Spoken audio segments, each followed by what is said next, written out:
ninkana ujeedaan waa JJ Okaji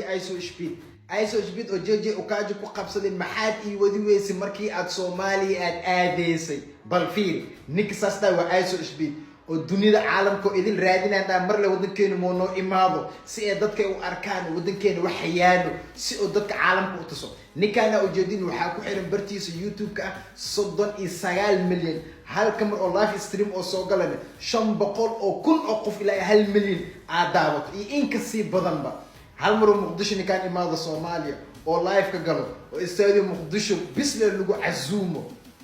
Soomaali waa gadantay amni daro iyo waxyaabaasna hawadu way ka bixiyeen ciyaal xamar idinka cusub anikaan asaasiyeen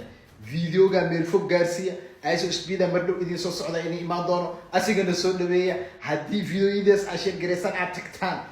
videoga welcome ISO Speed ku soo qor wuu arkaa yaamina wuu arkaa kan wuu arkaa ninkaas meel xun joog waay